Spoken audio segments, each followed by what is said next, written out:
Assalamualaikum warahmatullahi wabarakatuh. Kami dari kelompok 9 ingin mempresentasikan materi tentang The Future of Training and Development. Saya Zakinur Rahman NIM 281 dan Faisal Hakim NIM 275 serta Bayu Haryo NIM 269.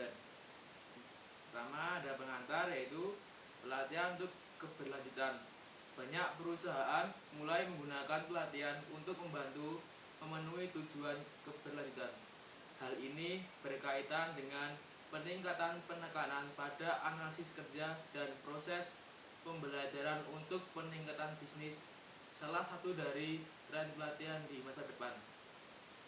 Sustainability atau keberlanjutan di sini mengacu pada kemampuan perusahaan untuk menghasilkan laba tanpa mengorbankan sumber daya karyawan, komunitas, atau lingkungannya.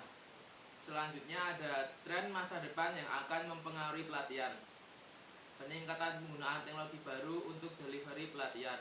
Penggunaan teknologi baru akan meningkat karena beberapa alasan, yaitu yang pertama, berkurangnya biaya akan teknologi baru. Yang kedua, teknologi akan membantu karyawan untuk melayani pelanggan dengan lebih baik dan menghasilkan bisnis baru.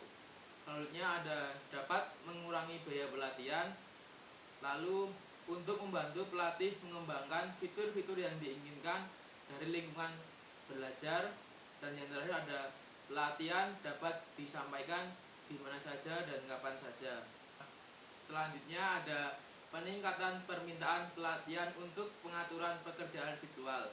Pengaturan kerja virtual meliputi virtual teams dan telecommuting. Commuting atau kerja jarak jauh di sini merupakan pekerjaan yang dilakukan di remote location atau lokasi terpencil dan jauh dari kantor pusat, di mana karyawan memiliki kontak terbatas dengan teman sebaya tapi mampu berkomunikasi secara elektronik.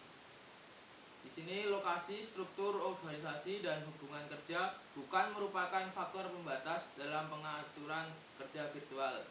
Terdapat dua tantangan pelatihan untuk pengaturan kerja virtual. Yang pertama ada perusahaan harus berinvestasi dalam metode delivery pelatihan yang memfasilitasi kolaborasi digital atau interaksi antara dua orang atau lebih melalui perantara komputer. Yang kedua, tim dan karyawan harus diberi alat yang dibutuhkan untuk menemukan pengetahuan.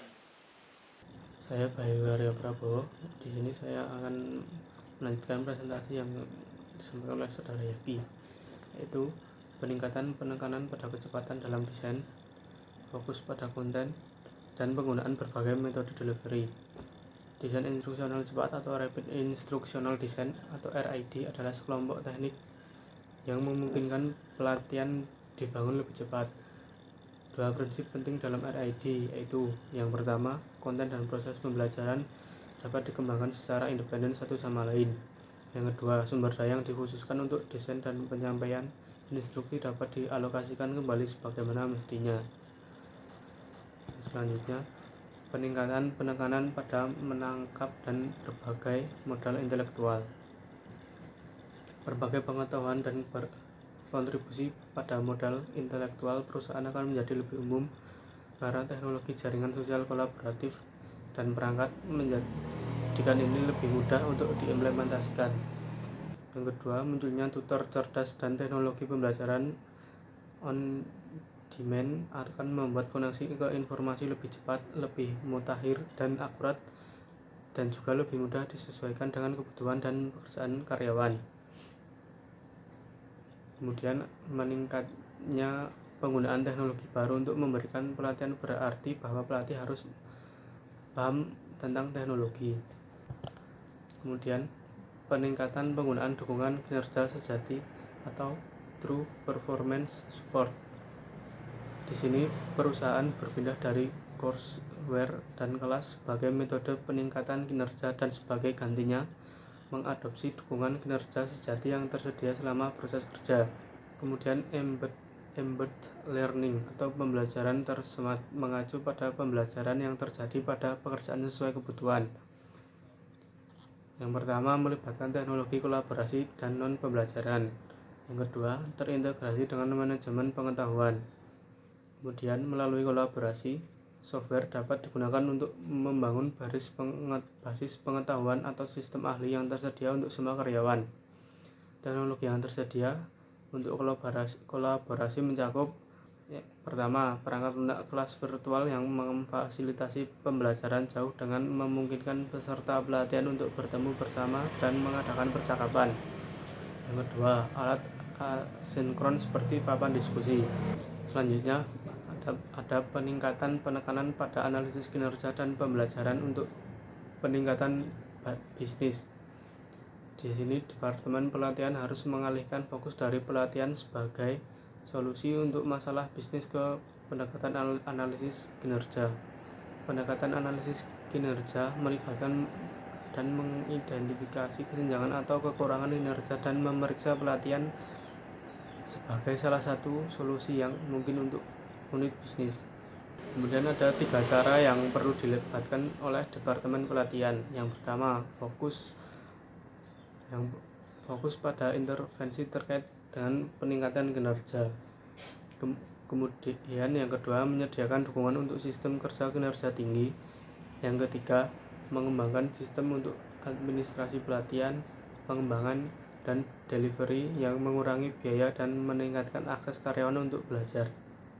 Tanggung jawab Departemen Pelatihan kemungkinan akan mencakup fokus yang lebih besar pada sistem yang dapat digunakan karyawan untuk informasi berdasarkan kebutuhan. Selanjutnya, tren masa depan yang akan mempengaruhi pelatihan yang terakhir adalah peningkatan penggunaan pelatihan partnership dan outsourcing. Departemen Pelatihan akan meningkatkan kemitraan mereka dengan lembaga akademik seperti community college atau universitas untuk memberikan pelatihan, keterampilan dasar, dan mengembangkan program yang disesuaikan. Salah satu jenis pelatihan outsourcing melibatkan penggunaan penyedia layanan aplikasi. Penyedia layanan aplikasi atau application service provider adalah perusahaan yang menyewakan akses ke perangkat lunak untuk aplikasi tertentu. Manfaatnya adalah sumber daya perusahaan tidak digunakan untuk membeli atau memelihara jaringan internet. Selanjutnya, pelatihan dan pengembangan dari perspektif model perubahan. Jadi, keterampilan yang perlu dikembangkan oleh pelatih di masa depan adalah yang pertama, menyesuaikan konten dan metode pelatihan dengan budaya lokal dari tenaga kerja. Kedua, merancang ruang belajar serta konten dalam pembelajaran berbasis teknologi. Yang ketiga, menggunakan alat multimedia termasuk audio, video, siaran web, dan live. Yang keempat, gunakan penilaian untuk menentukan gaya belajar peserta pelatihan. Yang kelima, mengembangkan teknik pencarian dan identifikasi sehingga karyawan dapat menemukan informasi dan pelatihan ketika mereka membutuhkannya. Yang keenam, memfasilitasi pembelajaran dan tetap berhubungan dengan karyawan, manajer, dan unit bisnis untuk mengidentifikasi apa yang mereka butuhkan dan membuat saran mengenai alat, proses, atau prosedur yang dapat membantu mereka bekerja lebih efektif. Yang terakhir, mengembangkan dan menyampaikan pembelajaran yang terintegrasi dengan pekerjaan. Selanjutnya, metode untuk menentukan apakah diperlukan perubahan. Yang pertama ada benchmarking. Benchmarking bertujuan untuk memberikan informasi tentang praktik perusahaan lain. Benchmarking juga dapat digunakan untuk membantu membangun strategi pelatihan dan menetapkan prioritas untuk praktik pelatihan. Yang kedua, proses re-engineering. Pelatih perlu memahami praktik dan proses pelatihan mereka saat ini dan mengevaluasinya untuk menentukan apa yang harus diubah.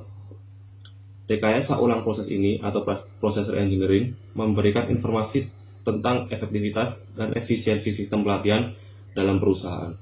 Jadi kesimpulannya adalah bab ini membahas tren masa depan yang cenderung mempengaruhi pelatihan dan pengembangan. Tren ini terkait dengan delivery pelatihan dan struktur fungsi pelatihan.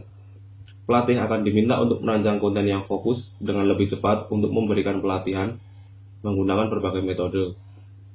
Teknologi baru akan memiliki dampak yang berkembang pada delivery pelatihan di masa depan. Juga, teknologi baru akan memungkinkan Departemen Pelatihan untuk menyimpan dan berbagi sumber daya manusia di seluruh perusahaan. Akan ada peningkatan penekanan pada mengintegrasikan pelatihan dengan fungsi sumber daya manusia lainnya, dan menunjukkan bagaimana pelatihan membantu bisnis. Departemen pelatihan lebih mungkin mengembangkan kemitraan dengan vendor dan perusahaan lain di masa depan.